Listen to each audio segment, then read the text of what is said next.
Right. అలాగే ఇంకా betting apps విషయానికొస్తే మాత్రం హ్మ్. దీనిలో ఏమన్నా మతలబు ఉందని అనుకోవచ్చా? ఎందుకంటే వెనకాల నుంచి ఒక సామాజికవేత్తగా మనకెందుకు ఏం జరుగుతుంది అనేది వదిలేయకుండా సజ్జనార్ గారు అది తీసుకొని దాన్ని బయటపెట్టి కొంతమంది తో మొదలుపెట్టి ఇప్పుడు హ్మ్. అది కాస్త ఒక రామారావు ఇమ్మినేని అని చెప్పేసని అడ్వకేట్ త్రూ హ్మ్.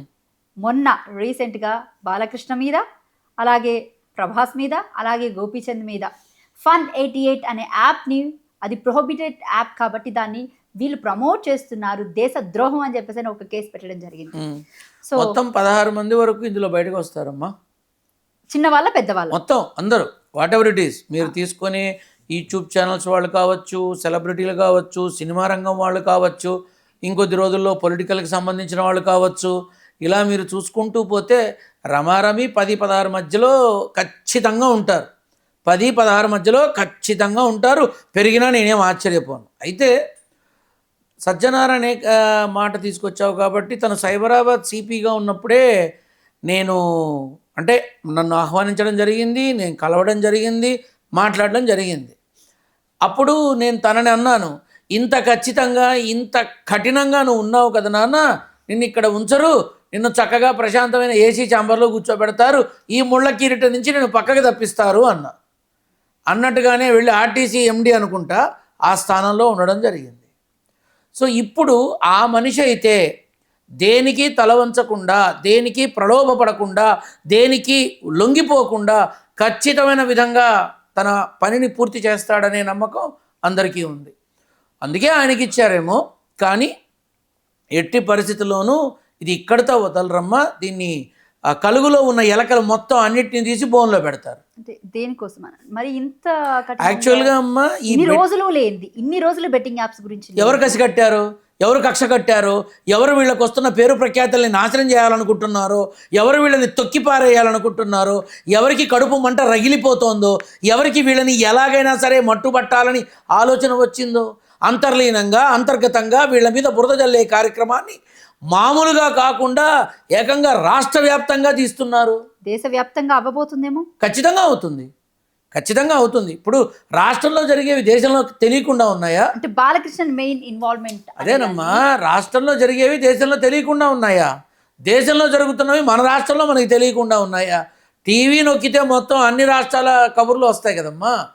కాబట్టి ఇప్పుడు మెయిన్ బాలకృష్ణ అని కాదు, ఆ క్రమంలో వచ్చేటటువంటి సినీ దిగ్గజాలందరికీ కూడా ఇది ఒక మాయని మచ్చగా మాత్రం అవుతుంది, ఖచ్చితంగా అవుతుంది.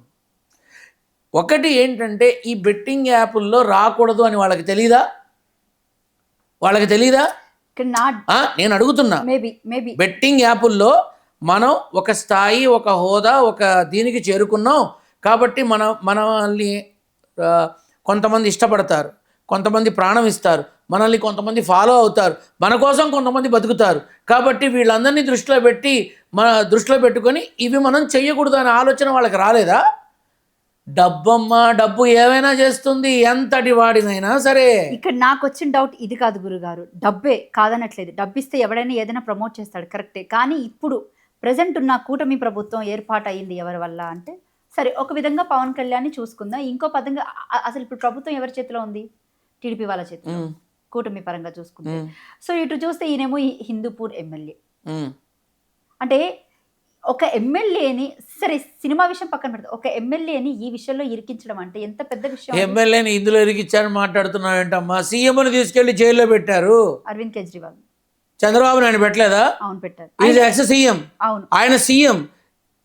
ఒక మాట చెప్పనా, కర్మ వెంటాడితే ఎవ్వరూ తప్పించుకోలేరు. నువ్వు హిందూపూర్ ఎమ్మెల్యే అంటున్నావు, నందమూరి వంశానికి ఏమైనా తక్కువ పేరుందా? నందమూరి బాలకృష్ణకి ఏమైనా తక్కువ పేరుందా? 50 వసంతాలుగా హీరోగా చేస్తున్న ఏకైక హీరో అని చెప్పి ఆ మధ్యలో ఫంక్షన్ చేసి పైనుంచి కింద దాకా గజకేసర్ల దీనిలాగా చేశారు కదా. మరి ఇప్పుడు ఆ చేసిన వాళ్ళంతా ఏమనుకుంటారు బాలకృష్ణ గురించి? ఏమనుకుంటారు? బాలకృష్ణని ఎంతో ఉన్నతంగా చూసిన వాళ్ళంతా ఇవాళ ఏమనుకుంటారు? డబ్బు కోసం ఇంత కక్కుర్తి పడ్డారా అనుకుంటారు.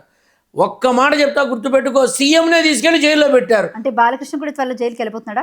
వెళ్ళకూడదనే ఉంది, వెళ్ళకూడదు అంటే ఆయనకో నీతి ఈయనకో నీతి అని రేపు అడుగుతారుగా. ఒకవేళ సాక్ష్యాధారాలతో బయటపడితే చంద్రబాబు నాయుడు గారినే తీసుకెళ్ళి కూర్చోబెట్టిన తర్వాత మిగతా వాళ్ళంతా ఎంతమ్మా? మిగతా వాళ్ళంతా ఎంత?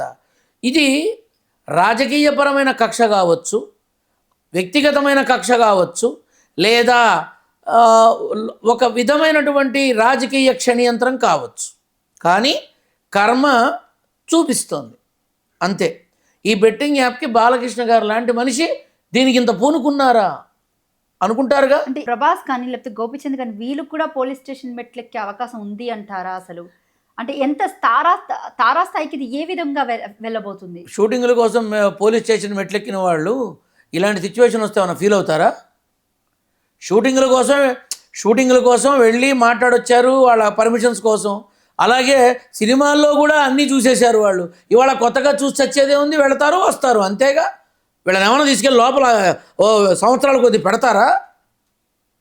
నేను అల్లు అర్జున్కి జైలు జీవితం తప్పదు, ఒక్క జామైనా ఉండి తీరుతాడు అని చెప్పా. అవకాశమే లేదు. ఏదో స్టార్ అన్నారు, అల్లు అర్జున్కి ఏదో స్టార్ ఉంది. ఆ స్టారో ఏ స్టారో నాకు అర్థం కాదు. అది దాని ఏదో అంటారు. అంత పెద్ద నటుడు, ఇన్ని వేల కోట్లు, ఏదో స్టార్ నా బొంద, ఆ ఇన్ని వేల కోట్లు అది ఇది అని అన్నారు. ఎన్ని వేల కోట్లున్నా చిరంజీవి మేనలుడే అయినా, అల్లు అరవింద్ కొడుకే అయినా 4 గోడల మధ్య చీకటి జీవితాన్ని చూడక తప్పదు, అది కొద్ది గంటలైనా సరే అన్న. జరిగిందిగా. అలానే ఉన్న అందులోనే ఉన్నాడా చెప్పమ్మా? ఉన్నాడా? లేడుగా. ఏప్రిల్ శ్రీరామనవమి దాకా అతని ఉనికి ఉండదు అన్న. ఎక్కడన్నా చూస్తున్నావా నువ్వు? ఏమన్నా తెలుస్తుందా అసలు ఏమన్నా? అంతే. కాబట్టి ఇప్పుడు నాకేదో సరదా పుట్టి దురద పుట్టింది కదా అని మాట్లాడను. ఎవరు పడితే వాళ్ళు, ఏది పడితే వీడు పోతాడు, వాడు సూసైడ్ చేసుకుంటాడు, వీడికి జైలు తప్పదు, వాడికి ఈ పిచ్చి వాగుడు నేను ఆగను. తెలిస్తే మాట్లాడతా, తెలియకపోతే నోరు ముడ్డి మూసుకొని కూర్చుంటా అంతే. నువ్వు అన్నట్టుగా దాదాపు 10 నుంచి 16 మంది వరకు కాస్త అల్లరయ్యే అవకాశం ఉంది. జైలు జీవితం అనేది కొంత భాగం అవకాశం ఉంది. కొంతమంది పైనుంచి తెచ్చుకొని ఆ బలంతో కాస్త అలా కనబడి వచ్చినా ఆశ్చర్యం లేదు. కానీ ఖచ్చితంగా ఈ బెట్టింగ్ యాప్ల మీద ఇంతటితో ఆగదు. అది అరెస్టులు, బెయిల్సు, రచ్చ, సినిమా షూటింగ్ ఆగిపోవడాలు చాలా జరుగుతాయి ఈ సంవత్సరం. నేను మీకేమని చెప్పాను? మీ మాధ్యమంలోనే చెప్పా ఫస్ట్. అమ్మ ప్రభుత్వ హామీల సంగతి ఏమో కానీ నెలకో ఇష్యూ చొప్పున మీరు అన్నీ చూస్తారు అన్న. నేను అక్కడికే మొదలెడదామని, అంటే ఇప్పుడు దాకా ఇటు సైడ్ వేసుకున్నాను కదా, ఇప్పుడు ఈ సైడ్ తీసుకొద్దామని ఆగాను అన్నమాట.